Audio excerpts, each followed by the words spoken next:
Assalamualaikum warahmatullahi wabarakatuh. Kami dari kelompok 2 yang beranggotakan saya sendiri, Putri Wulansari, kemudian ada Putri Indana Ayu Ningtyas, dan juga ada Tuhi Bagus Saripudin. Pada kali ini, kami akan mempresentasikan materi kami yang berjudul Struktur dalam Kebudayaan Akar dari Realitas.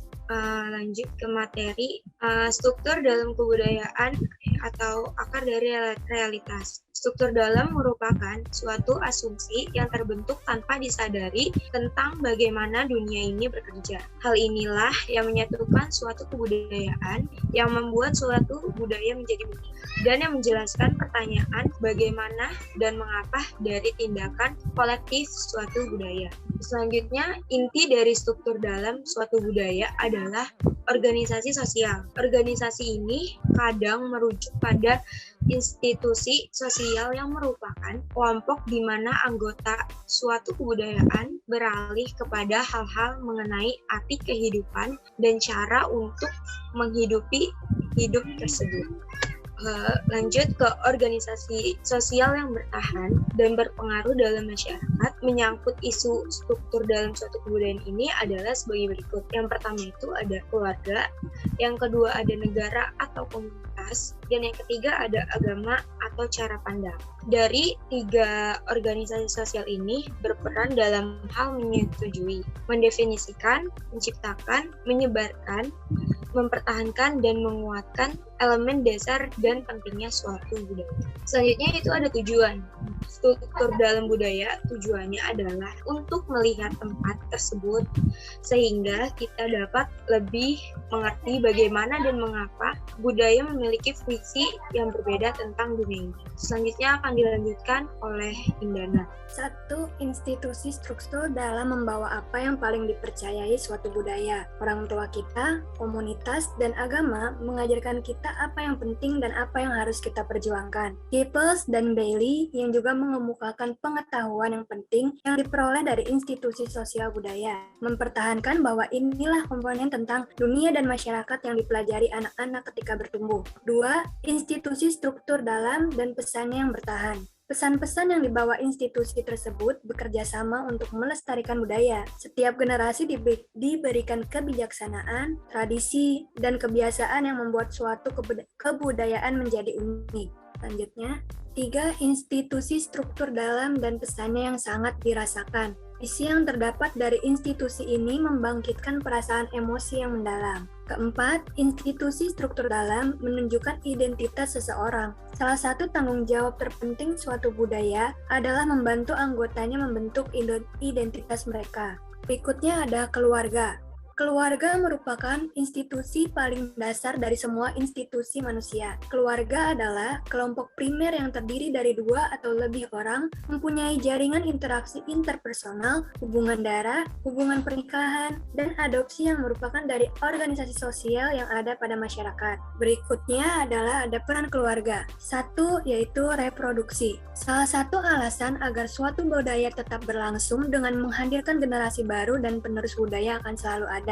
2. Mengajarkan nilai ekonomi. Dalam hal ini, mengajarkan tanggung jawab dan pembagian ekonomi juga salah satu tugas penting dari keluarga. Peranan ekonomi keluarga mengajarkan nilai budaya penting, seperti materialisme, sifat hemat, berbagi, dan kerja keras. 3. Sosialisasi. Keluarga merupakan salah satu guru yang mengajarkan budaya suatu generasi ke generasi yang lain. Salah satunya yaitu mengajarkan anak-anak bagaimana beradaptasi dalam budaya mereka. Yang keempat, mengajarkan nilai dasar dan pola pikir. Nilai inti dan cara pandang suatu budaya bersumber dari banyak hal, tetapi keluargalah yang paling pertama. Seperti yang dituliskan oleh Goodikens, pada dasarnya anak-anak mempelajari budaya mereka dari orang tua mereka. Orang tua mulai mengajarkan anak-anaknya norma dan aturan komunikasi yang menuntun perilaku dalam kebudayaan mereka. Kelima, perkembangan identitas. Setiap orang memiliki banyak identitas individu, sosial, budaya,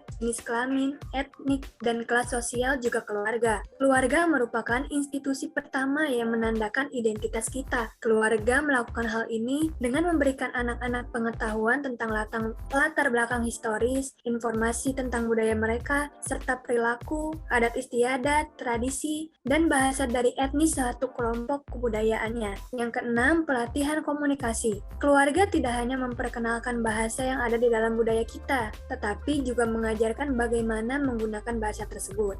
Bentuk keluarga. Keluarga inti meliputi ayah, ibu, adik, dan kakak. Keluarga besar meliputi kakek, nenek, ayah, ibu, kakak, adik, saudara laki-laki atau perempuan, paman, bibi, dan keponakan. Pentingnya keluarga. Keluarga merupakan unit paling dasar dari pemerintahan. Sebagai komunitas pertama di mana setiap orang berhubungan dan otorisasi pertama di mana seseorang belajar untuk hidup, keluarga membentuk nilai paling dasar suatu masyarakat. Ia berkata bahwa individu, keluarga, dan budaya bekerja sama untuk mengajarkan esensi dari suatu kebudayaan. Globalisasi dan keluarga. Dengan berbagai alasan, keluarga di seluruh dunia juga mengalami tekanan yang mengubah bentuk dan fungsinya. Katalisator perubahan struktur keluarga ini dapat dilihat dalam globalisasi. Dua karakter globalisasi yang paling bertanggung jawab terhadap perubahan tersebut adalah yang pertama, media massa. Efek dari globalisasi salah satunya adalah berkembangnya media massa, terutama dalam hal lintas budaya. Media massa dapat menghubungkan jutaan orang dalam berbagai latar belakang budaya tanpa hambatan ruang dan waktu. Yang kedua, migrasi. Globalisasi menyebabkan kemajuan teknologi transportasi yang mempermudah perpindahan keluarga dari suatu tempat ke tempat lain. Kemudian contoh lainnya dari pengaruh globalisasi ini adalah dalam keluarga terlihat dalam penggunaan teknologi. Dulu ketika Lebaran, hal penting selain membayar zakat dan sholat Idul Fitri adalah silaturahmi, kekerabatan dekat, serta sanak saudara. Berjabat tangan dan bertegur sapa, saling memaafkan secara langsung. Namun dengan kecanggihan teknologi, ditambah lagi pandemi, maka sangat memungkinkan untuk kita tidak harus saling bertatap muka. Jika sekadar mau bermaaf-maafan, bisa dengan telepon, video call, chat, dan lain-lain. Ini menunjukkan bahwa saat ini telah terjadi pergeseran nilai, yaitu nilai kebersamaan dan nilai silaturahmi. Teknologi komunikasi di sini diperlakukan seolah-olah dapat menggantikan posisi sosial seseorang dalam suatu lingkungan, tidak terkecuali pada lingkungan keluarga itu sendiri. Selanjutnya, komunikasi keluarga dan budaya. Keluarga merupakan inti dari peradaban. Berpikir secara global dan lintas budaya berarti menilai kehidupan keluarga dan anggotanya, tidak peduli perbedaan mereka ataupun masalah yang dihadapi. McGoldrick mengatakan bahwa keluarga itu seperti budaya, bervariasi dalam segala hal, mulai dari pengertian budaya mengenai keluarga sampai dengan definisi waktu fase siklus hidup dan kewajiban yang sesuai dalam setiap fase. Keluarga merupakan bagian dari struktur budaya, oleh karena itu, keluarga akan membawa kepercayaan dari suatu budaya. Keluarga membawa nilai-nilai budaya yang penting, membawa identitas, dan membawa kemampuan komunikasi. Dalam berkomunikasi, kita memerlukan acuan.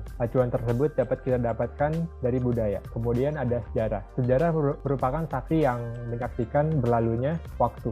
Ajaran tentang sejarah didasarkan pada dua asumsi. Pertama, peristiwa historis membantu dalam menjelaskan karakter dan tindakan suatu budaya. Kedua, apa yang perlu diingat dan disampaikan oleh budaya pada generasi berikutnya menunjukkan karakter suatu budaya. Sekian dari kelompok kami. Mohon maaf jika ada kesalahan. Wassalamualaikum warahmatullahi wabarakatuh.